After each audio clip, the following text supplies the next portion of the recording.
Part 8. Liz jolted awake, breath tearing from her lungs. "I'm alive," the words spilled out before she could stop them. She looked around, empty beds, her roommates, gone. Her hands flew over her body, checking arms, chest, throat. "I'm alive, it was a dream." It had to be.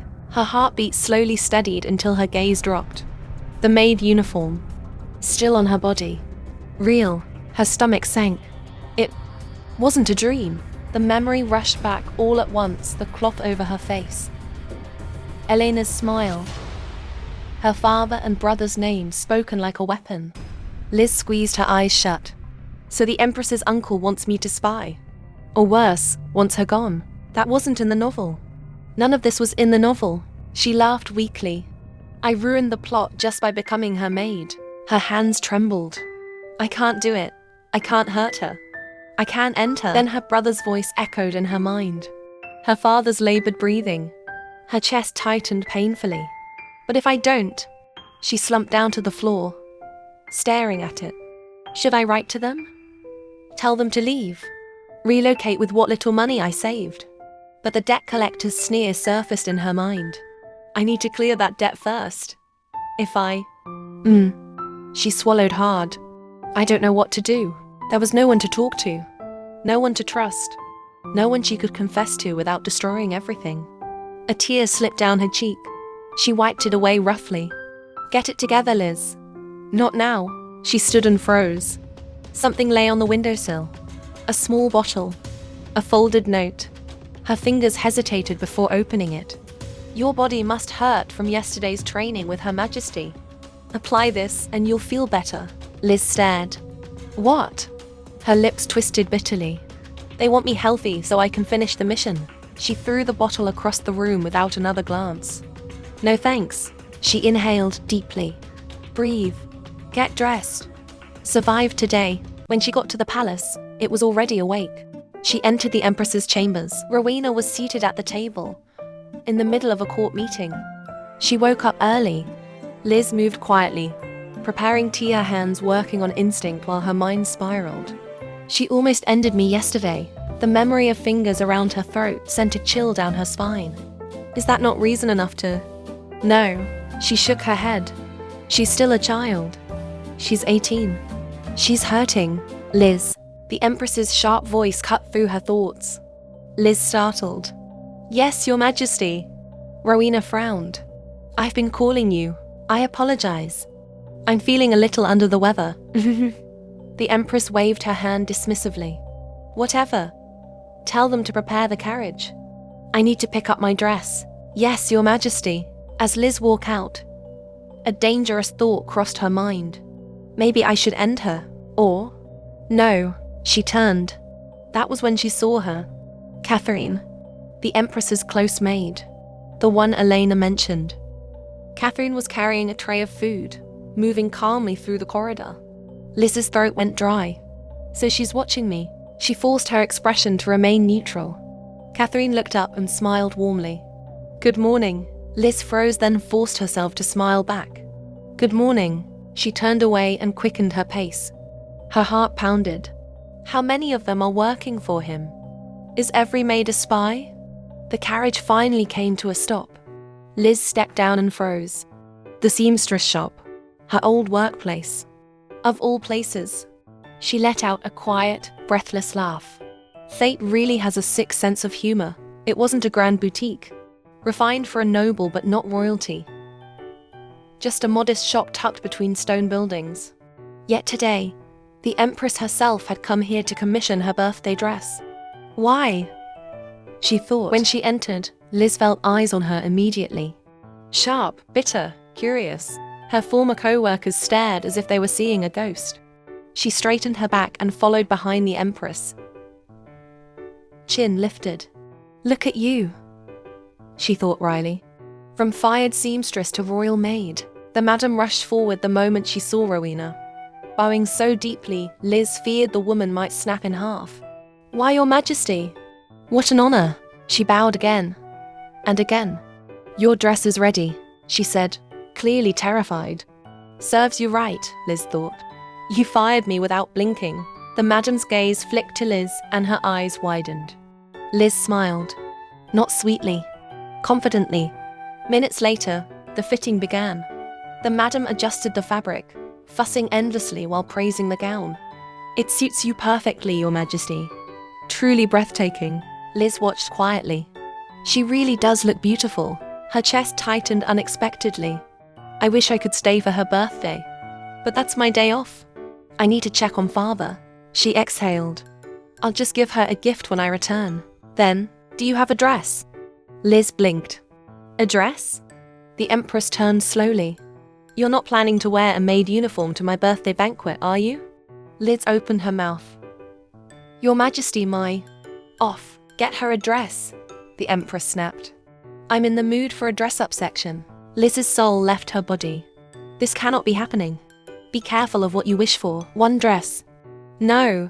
The sleeves. Another. The neckline is ridiculous. Another. Too plain. Another. Too loud. Liz stood there, exhausted, while her former co-workers scurried around her, dressing and undressing her like a doll. When does this end? Then she stepped out in the next dress. The Empress froze. Silence.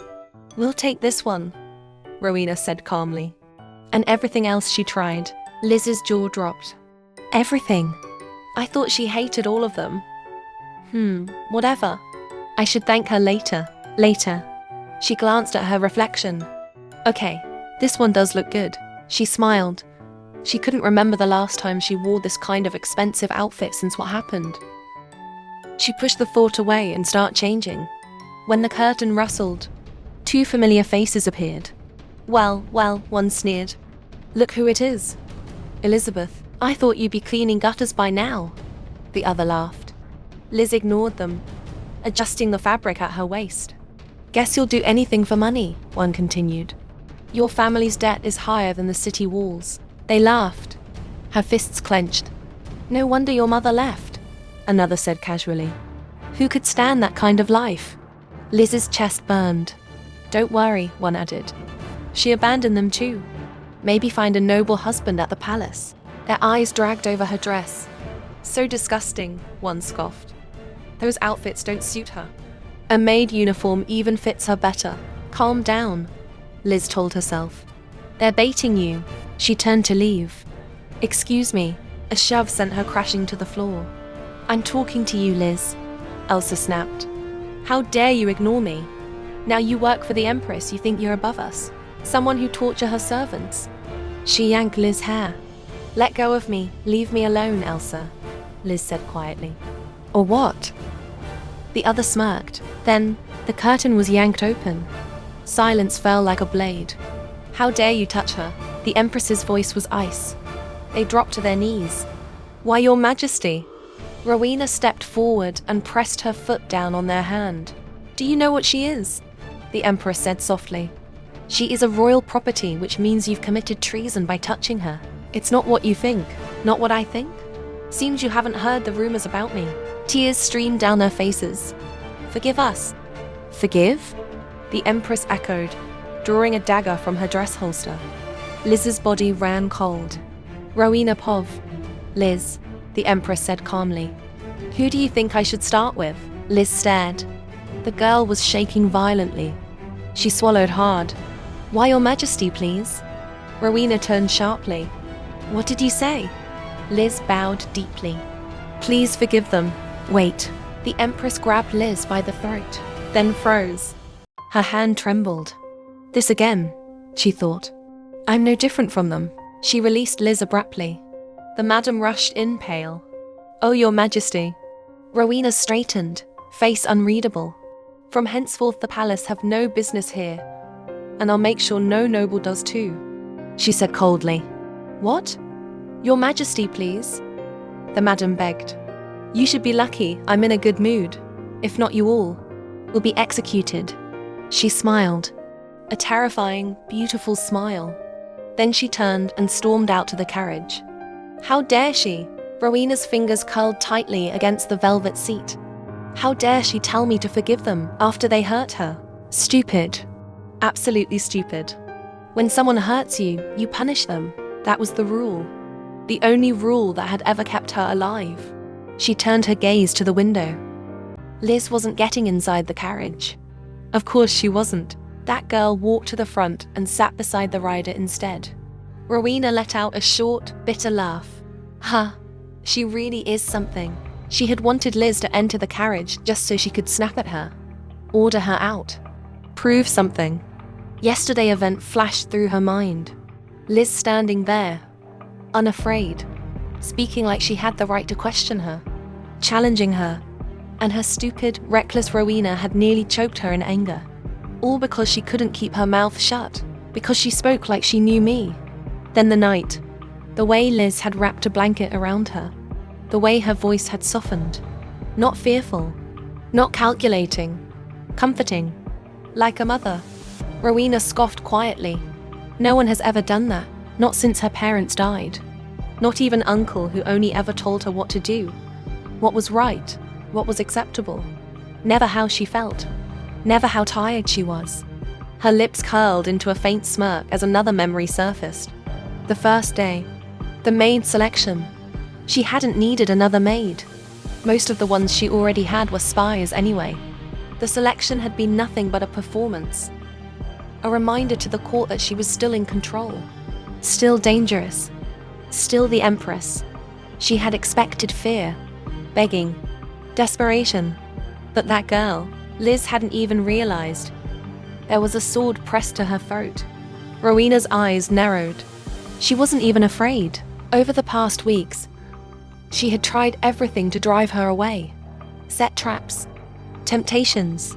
She had even placed jewelry where it could be easily stolen. Other maids always took the bait. Liz hadn't touched a single piece. No greed, no fear, just stubborn persistence. Because of her family debt, Rowena realized. Her gaze darkened. She really cares about her family. The word echoed.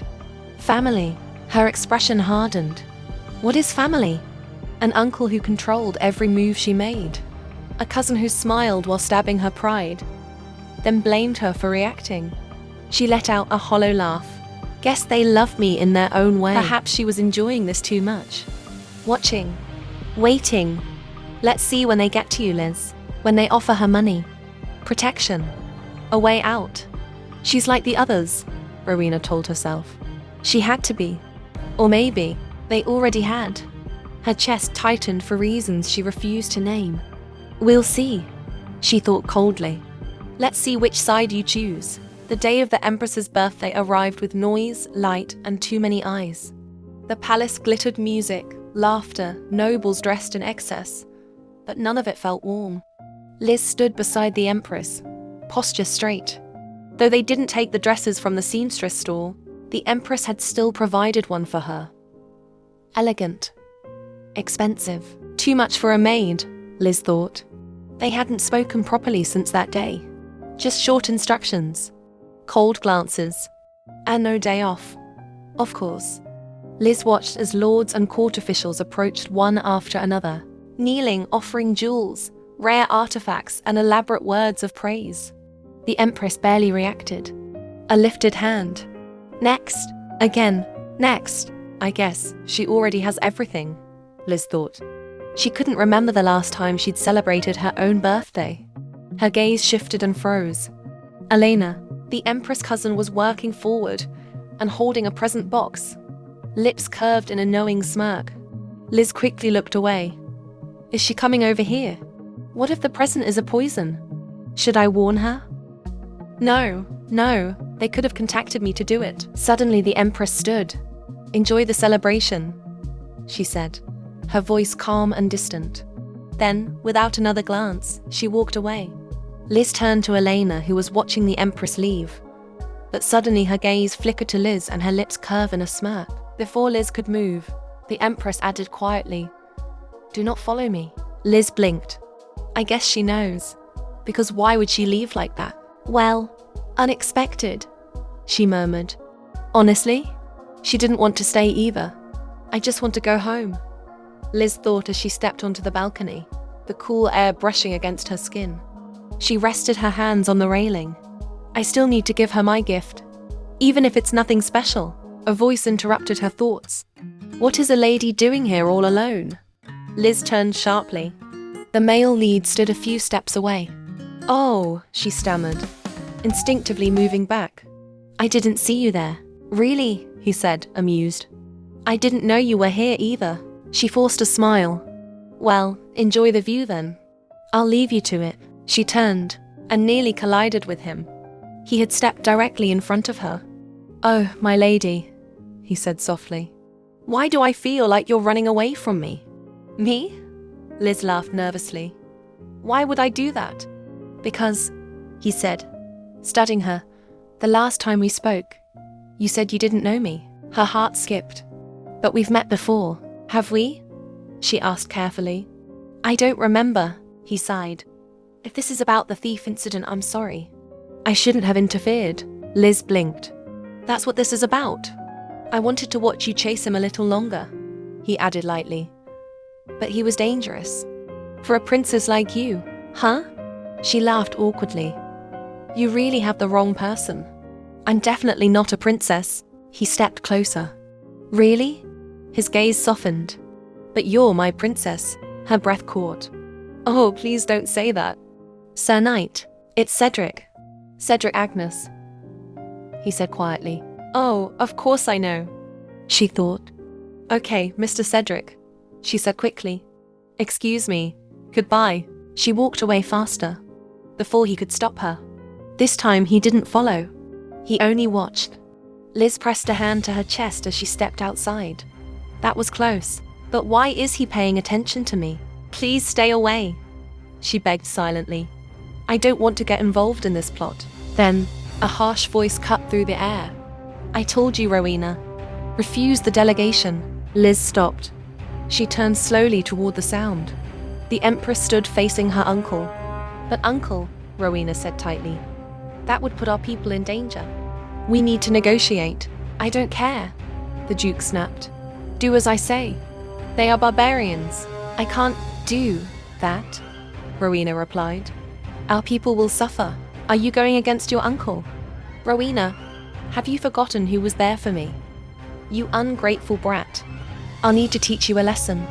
It's been a long time. His hand lifted. Liz's body ran cold. No, is he going to hit her? She stepped forward, but someone was already there. The male lead. Cedric. He caught the Duke's wrist mid-air. Careful, Duke, he said coolly. You want to hurt our Empress and be executed. Let go of me. The Duke snarled. The knight released him. Liz rushed to Rowena's side, gently guiding her back. The Duke sneered. I see you don't know your place. Agnes? He smirked. I hear you've been doing well, yet still can't earn a promotion. Just like your father couldn't keep his title. The knight's jaw tightened. Really? Says the man who... Enough. Rowena's voice cut through them all. She straightened, eyes cold. Sir Cedric, she said sharply, return to your post. Then she turned to the Duke. Good night, uncle. She bowed. And for the first time, Liz realized this wasn't just a family conflict. This was a war already in motion. Liz followed the Empress back to her chambers. Strangely, she was calm. Too calm. The door shut. Locked. The sound echoed louder than it should have. Liz helped her change out of the banquet gown. Her hands steady even though her chest wasn't. The Empress said nothing. No anger, no sharp words. Silence. Then suddenly, the Empress turned. Don't make me repeat myself, she said coldly. Do not interfere with my family, or with anything concerning me. Liz swallowed. I didn't do anything, Your Majesty. The Empress's eyes narrowed. How much did they offer you? What? Liz asked. Stunned. You're far too confident for someone who shouldn't be, the Empress continued. What did my uncle offer you? Nothing, Liz said quickly. So you're saying he didn't approach you? Or you didn't take the money? Panic crept up Liz's spine. She knows. This is getting complicated. He did approach me, Liz admitted. But he didn't offer money. The Empress raised an eyebrow. So he does offer money. That could have gone a long way in clearing my debt. Instead, he said, Elena said, they'd hurt my father and brother instead. Liz added. forcing a laugh. Can you imagine? Silence. The Empress stared at her. Liz froze. Too late she realized what she'd just revealed. Oh, I'm sorry, Your Majesty. The Empress exhaled sharply and sat down on her bed. You really have no fear, do you? She muttered. So you're going to do what they tell you? Liz glanced around the room, checking the shadows. No, she whispered. Of course not. How can I do something like that? She said. It's not like a person would admit they want to hurt you, she said internally. The Empress scoffed, but her voice softened. But I can't protect you. Liz blinked. So, I should hurt you? What, no? The Empress snapped. That's not what I meant. I mean, I'm not in a position to protect you. How? Liz asked. I thought you're the Empress. Yes, she said bitterly. But the council stands with my uncle. Liz frowned. Really? You can just eliminate them, right? The Empress laughed quietly. It doesn't work like that. Those men make up the council. They just see me as an arrogant girl on the throne. Liz inhaled, then stepped closer. But you aren't. You make right decision for the people without endangering them. You have for 4 years, right? She said. I mean, who cares about them? Replace them or find something to use against them. That will work faster. The Empress turned sharply. That will work. I mean, what about Uncle? He'll be sad. Liz took her hand firm, serious now. You're the Empress, Liz said, all humor gone. You have the power to change everything. Just because your uncle raised you doesn't mean he owns you. The Empress's breath trembled. They didn't raise you so you could be controlled, she said. If someone hurts you, you don't owe them loyalty or anything. That's toxic. And for the first time, Liz saw the Empress cry. The tough villainess. Break down. You think so? She asked. Liz nodded. Of course, let's get rid of toxic people. The Empress laughed weakly, wiping her tears. You're ridiculous. Liz smiled. I know. Why am I doing this? Liz thought. Giving life advice to the so-called villainess. I think I should be called the villainess now. But as she looked at her, she didn't see a villain. Just a girl who'd been cornered for too long. Fight for yourself, Liz added gently. For your people. And obviously for me too. The Empress laughs as Liz wiped her tears. Okay, she said. Do you need a hug? Liz asked gently. The Empress shook her head. Get out, she said. Yep, Liz thought. Still the villainess. She stood up and pulled out a small box from a drawer. Here, it's still your birthday, you know. This is for you. Just a simple thing, she said shakily. It's not much. The Empress wore it. Her expression softened completely, the tears falling again. Thank you, she said quietly. Thank you, Elizabeth. I love it. Liz felt warmth bloom in her chest. She bowed lightly. You're welcome, Your Majesty. And for the first time, it felt real. Don't forget to subscribe and turn on your notification to know when I upload the next part.